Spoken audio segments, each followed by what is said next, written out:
Hey, Glonista. I really want to talk about celebration because celebrating is something that didn't really come naturally to me. Even now, I have to actively, consciously choose to celebrate myself, celebrate little wins, celebrate little things during the day. Maybe it's my culture, maybe it's just my parents. We weren't really used to celebrating things in our house. Plus, there weren't that many things to celebrate because when you're in America just trying to survive, just trying to get by day to day, trying to make ends meet, it's really hard to find cause for celebration when you're always financially strapped, when the house is chaos and there's kids running around everywhere. We never really made time to celebrate things. Even birthdays were always kind of a iffy thing. There's a whole history of that, probably from my mom and dad, their own traumas and how they never really had any celebration. So, it's a generational trauma thing or a generational token that's been passed down. But I really want to talk about celebration because in my Move On mentorship that's on my Instagram, my broadcast channel, I talk about your inner glow a lot. I talk about cultivating that inner glow, your inner spark, that glimmer. A lot of times we think that our inner spark or our inner glow comes from accomplishing these huge, big things in our lives, big events, grand gestures. But the thing is, if you think about the majority of your time, it's spent doing the little things, right? Doing all the little things in a day. In the morning, you get up, you brush your teeth, you wash your face, you shower, you go to the bathroom. Like all these little things make up the majority of your day. Those things add up to those big things. Those big things happen very rarely, right? When you reach a milestone, the milestone is actually just a sum total of all the other little actions and all the daily little actions that you did up until that point. But I've noticed with my clients and also myself, we really have a difficult time celebrating ourselves, especially if you're a woman. In the beginning, when I started to celebrate myself, I had a hard time with it because I felt like I was bragging and I felt like I was taking up too much space.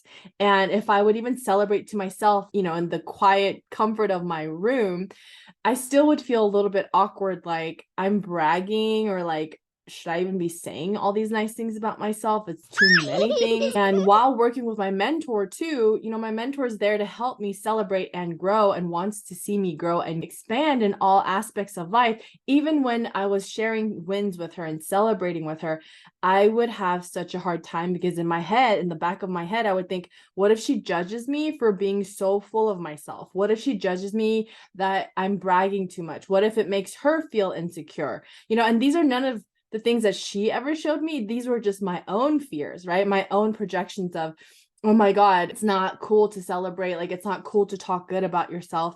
But the opposite side of that is that, like, I was really uncomfortable when people would talk really highly of themselves or celebrate themselves because that's something that I wasn't used to.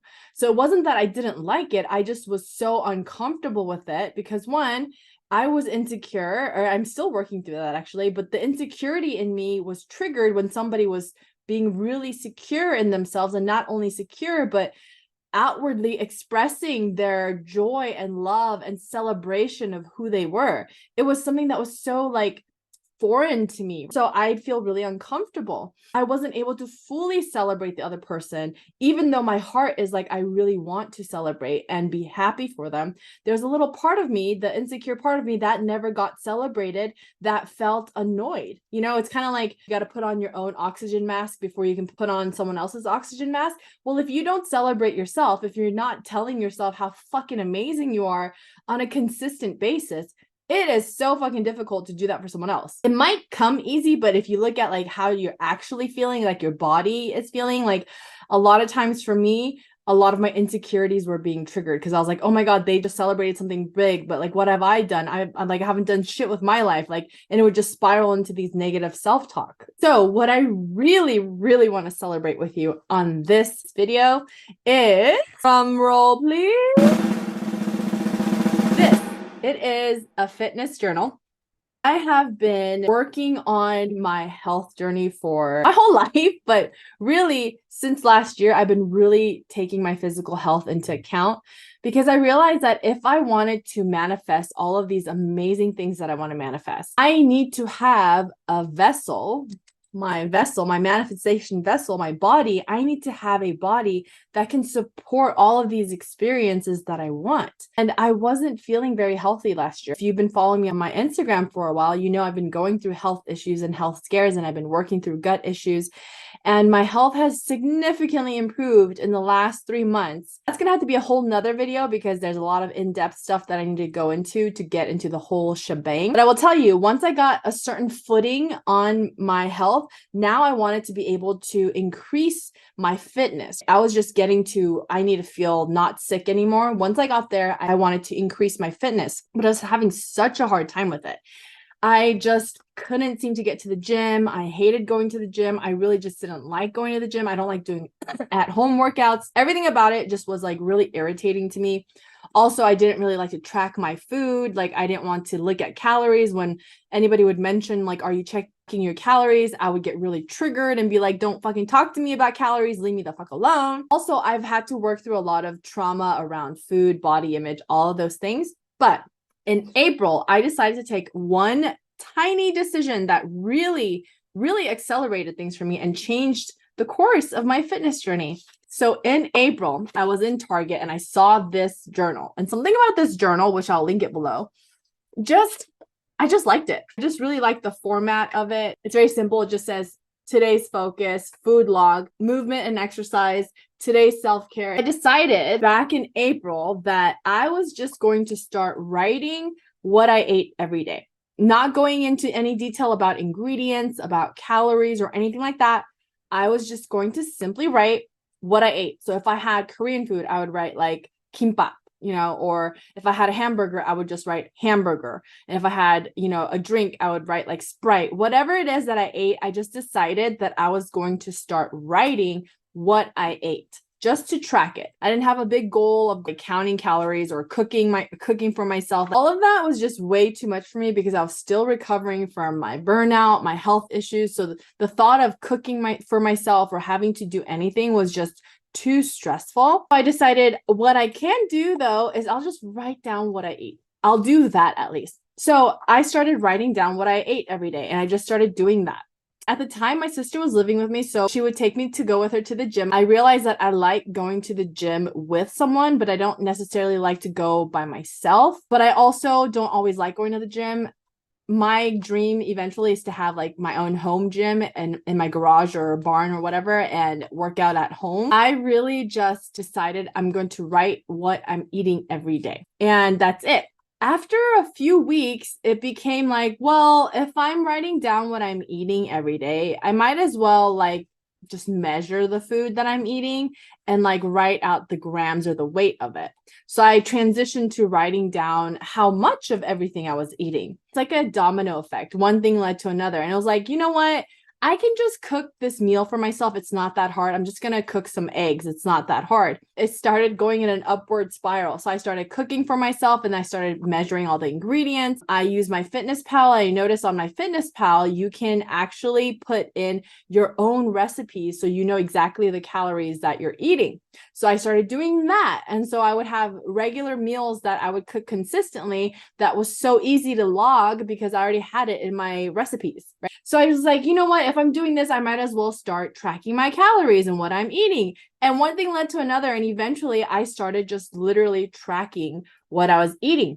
And the other thing that happened kind of magically, now if I think about it, I don't remember, but at the time it was a conscious decision. I thought, well, I don't like going to the gym, and currently I don't have a way to get to the gym right now. It's kind of far and it's just not something that I like to do. So what can I do? I was thinking, well, you know what? I really love hiking. I love hiking, but it's not practical to go hiking every day. A lot of gas, it's really far, it's a lot of time consuming, but what I can do is I can go walking every day. And my neighborhood and the area that I live, it's very rural, it's very country. So it feels kind of like hiking. I was so burnt out. There were some days that I would just like lay in bed all day and then nothing would get done. And at the end of the day, I would just hate myself. I thought to myself, I have all of these things that I want to do, but if I can't even get myself to get out of bed, I'm not going to be able to do them. So I decided to do one thing, which was as soon as I woke up in the morning, I was going to go outside and I was going to go take a walk. And I didn't have a limit. I didn't have a goal of like, I need to walk this many steps. It was just, as soon as I wake up, I'm going to put on my shoes and I'm going to go outside. And I started doing that every morning. And for me, that was for my mental health, but also my physical health. It was also for me to just get out of bed, because I noticed that if I hit snooze on my phone, I would end up in bed sometimes till 12 p.m. and then all day would be gone. And I'm like, I haven't done shit. And I've just been laying here and I feel like a potato. So I was like, I just need to get out of the house. So I started doing that and I started walking. And eventually I liked it so much, I started walking longer and longer. And I was like, you know what? If I'm walking, you know what? I should track my steps. My best friend and I were talking about steps and tracking, and she's been on her own fitness journey. And she was telling me how 5,000 steps a day is sedentary. And I was looking at how many steps I had been taking in the last couple of years, and it was like less than 3,000. So I've been really sedentary.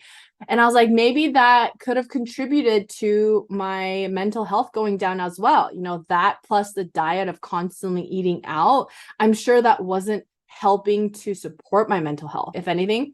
So I was like, okay, well, let me start tracking my steps then. And all of these things, as I was doing them, I let myself really enjoy it. I let myself get enjoyment out of it. If it ever became like a chore or too much, I would pause and like scale back. And then I found this book called Tiny Habits. In that book, he literally describes the process that I was doing, which was start with the tiniest, smallest step. And if you don't get anything else out of this book, get this, which is celebrate yourself. Every little thing you do, you need to celebrate yourself, because it trains your brain to associate that activity with a reward. So it's important that you celebrate yourself during the activity and right after the activity. A lot of times we think we need to go out and drink with people or celebrate in a big way. No, it's like you could literally, the way I celebrate is just like, woohoo.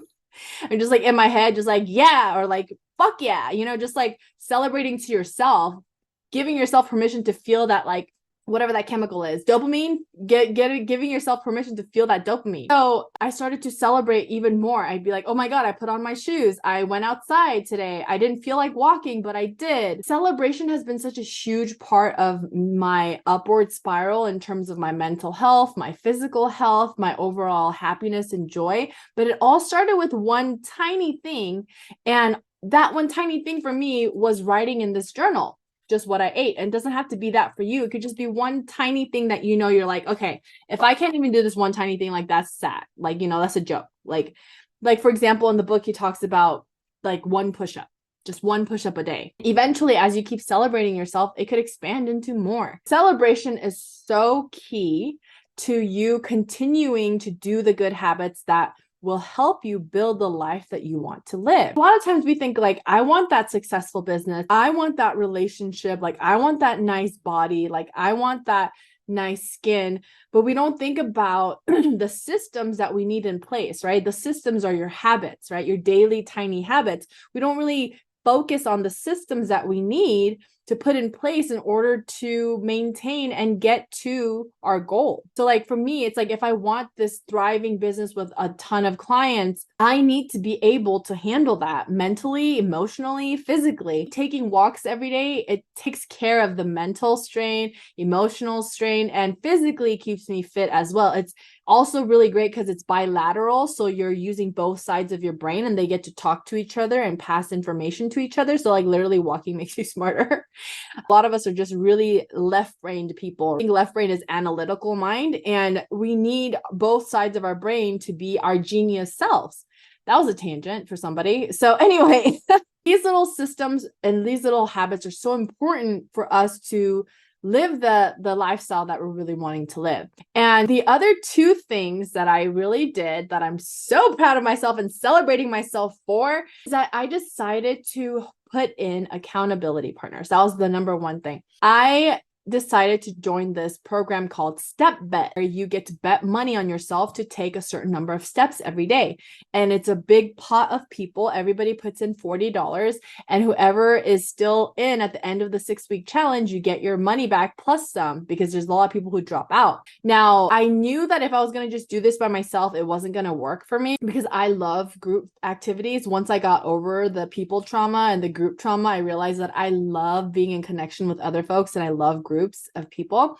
So I was thinking about who would be a fit for this. And I have an old buddy I've known from middle school, and he's always been like a down ass guy. Like he's always down to do shit. He's just always down. I don't know how to describe it. He's just a down ass guy, you know?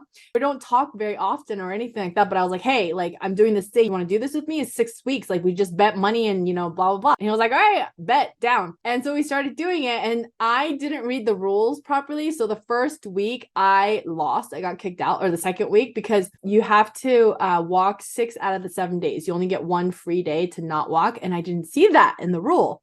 So I was out of the step bet, but I joined another group. He and I would send each other texts every day and just like be like, hey, where you at? Like steps wise, and just constantly keep each other accountable.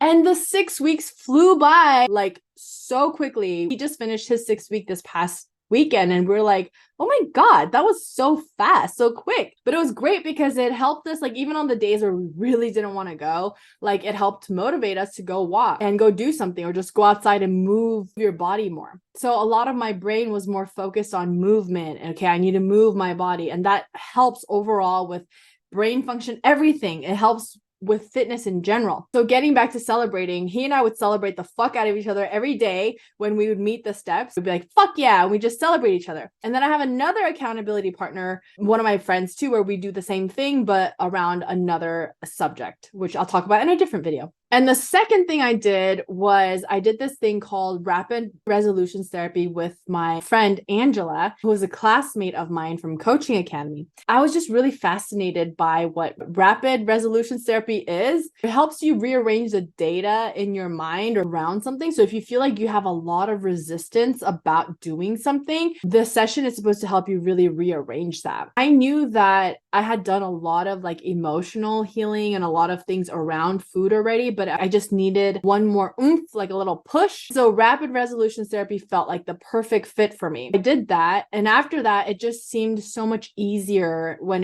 it came to my fitness and my health. Like it wasn't such a big deal. I think it also helped because I had done a lot of research. And so I knew what to cook. So I think if I did rapid resolutions therapy without learning about macros, learning about nutrition, learning about my gut health, learning about tiny habits and how celebration is so important. Like if I didn't have all of those pieces in place, for me personally, I feel like I wouldn't have gotten as much out of rapid resolutions therapy. But because I already had all of those pieces in place, that was just kind of like a jump start for me in order to move me in that direction. And it was really, really great. So I just want to hear below, what are you celebrating yourself for today? Especially women, we're not used to celebrating ourselves, and we need to celebrate ourselves. We need to celebrate ourselves louder and more consistently and more frequently, because the louder you celebrate yourself, the more you're giving other people permission to celebrate themselves. It's just an embodiment, right? If you're around someone who's so secure in themselves, who loves themselves, you naturally just feel like this subconscious permission to really just express yourself fully as well and not have to dim your light, So let me know below, what are you celebrating yourself for? And I'm celebrating the fuck out of you for making it to the end of this video, and I will see you in a couple of weeks. Mwah.